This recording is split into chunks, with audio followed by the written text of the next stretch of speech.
जी Weaver, आज फिर हम एक नई रेसिपी के साथ हाजिर हैं और आपके साथ शेयर करने जा रहे हैं। और उम्मीद करते हैं कि आपको पहली भी रेसिपी हमारी पसंद आई होगी और ये भी ज़रूर ट्राई कीजिएगा। आज अभी हम आपको बताते हैं, इंग्रेडिएंट्स दिखाते हैं और किचन में चलते हैं। और जो आज की रेसिपी है उसका नाम है चिकन मलाई बोटी। वो कुछ टिप्स हैं, कुछ टेक्निक हैं, वो भी हम आपको बताएंगे और आपके साथ रेसिपी भी शेयर करेंगे। तो आइए चलते हैं किचन में।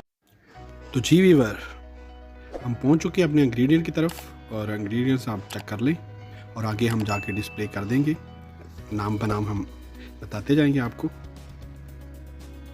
तो इस तरह करके आपने पेस्ट बना लेनी है, लहसुन अदरक की पेस्ट है। और ये जो है ना, ये सारी चीज़ें हम आपको दिखा भी रहे हैं और ये सारी चीज़ें जो है ना, ये बन जाएंगी एक पेस्ट में, एक मैरिनेशन जो है ना वो लिक्विड फॉर्म में आ जाएगी। तो उसके बाद फिर हमको आपको बताते हैं आगे। तो ये देखें, इस तरह करके आपने चीज़ें सारी डाल लेनी है।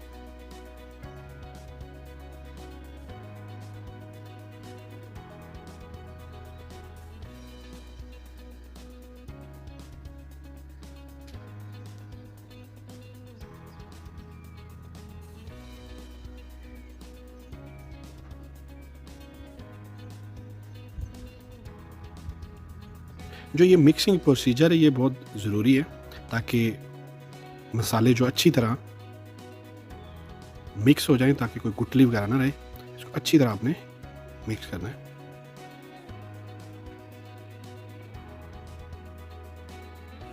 तो ये देखिए,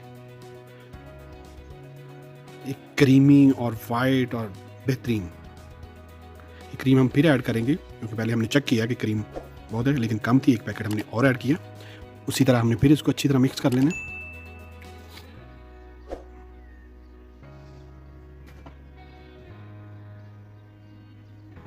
तो ये हमारी सॉस और मैरिनेशन जो थी वो तैयार हो चुकी है। अभी हम चिकन ऐड करेंगे।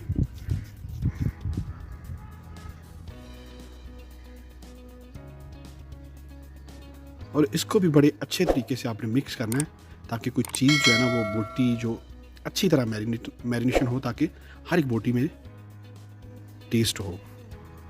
तो ये देखिए, ये हमने साथ साथ लिखा भी हुआ है, आप देख रहे हैं। तो ये देखिए, क्रीमी और डिलीशियस उसकी जो लुक है वो नज़र आ रही है। और जब ये पकेगी और जब आप खाएंगे तो फिर आप हमें ज़रूर बताइएगा कि आपको कैसी लगी हमारी रेसिपी। तो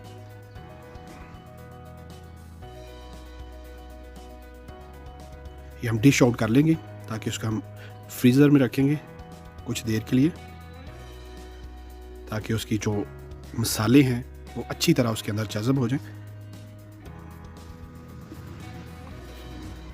ये देख लिया आपने, सॉस इतनी होनी चाहिए, इसमें कम ना हो और ज़्यादा भी ना हो। फ्रिज में हमने रख दी तकरीबन 2 घंटे के लिए। और ये जो टेक्निक मैं आपको बताने जा रहा हूँ, ये टेक्निक आपने समझ लेनी है। अक्सर जो है ना लोग इसको, ये देखें, ये टेक्निक अक्सर लोग जो है ना इसको जो जब सीख पे लगाते हैं तो उनका बैलेंस नहीं बनता, ऊपर नीचे कर देते। ये देख लें, अब ये भर रहे हैं, ये चारों तरफ से इक्वल जो है ना उसको भर रहे हैं और इतनी वो सख्त करके भर रहे हैं कि वो हिले ना। जब हिलेगी नहीं तो इक्वल पकेगी ना, कच्ची रहेगी ना जलेगी। ये देखिए, इस तरह करके, ये मैं आपको दिखा रहा हूँ जूम करके। ये देखिए, कोई बोटी आगे पीछे नहीं, चारों तरफ से सीख के दरमियान में से निकली है और बड़े अच्छे तरीके से इसको फिल करना आपने। कोयला ज़्यादा जो है ना वो ना हो क्योंकि वो जल जाती है। हल्का सा हम रखेंगे और इसका जो है ना घुमाने का, इसको चेंज करने का, ये हर 2 मिनट बाद आपने चेंज करना है ताकि इक्वल पके, गोल्डन कलर आए, जले ना। और ये देखिए, ये देखिए, 2-2 मिनट बाद आपने लाजमी इसको चेंज करना है। ये देखिए, इस तरह कलर देख ले, कलर आना शुरू हो गया। और ये साइडों को भी आपने अच्छी तरह करना है ताकि वो गोल्डन कलर आए। पक तो जाती है लेकिन कलर आ जाए तो ज़्यादा अच्छी लगती है। इस तरह साइडें इसको खड़ा भी करना आपने, जैसे हम आपको दिखा रहे हैं कैमरे में।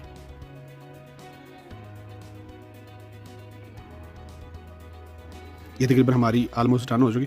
ये आप ऑयल भी लगा सकते हैं, बटर भी लगा सकते हैं, लेकिन बटर लगाएंगे तो ज़्यादा टेस्टी बनेगा और ज़्यादा टेस्ट आएगा।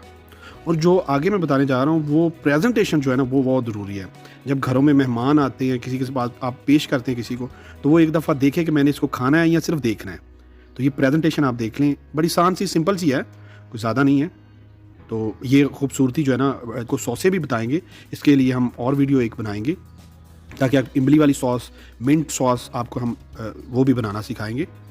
और ये देखें, ये बिल्कुल फाइनल हो चुकी है, गेस्टों को पेश करें। जी व्यूअर, उम्मीद करता हूँ आज की रेसिपी आपको अच्छी लगी होगी। अगर लगी है तो हमें कमेंट सेक्शन में ज़रूर बताइएगा, घरों में ज़रूर ट्राई कीजिएगा और जो टेक्निक मैंने बताई है वो भी लाजमी याद रखिएगा। और अगर चैनल मेरा सब्सक्राइब नहीं किया तो प्लीज़ सब्सक्राइब कर लें, बेल आइकॉन को ऑन कर लें। Thank you.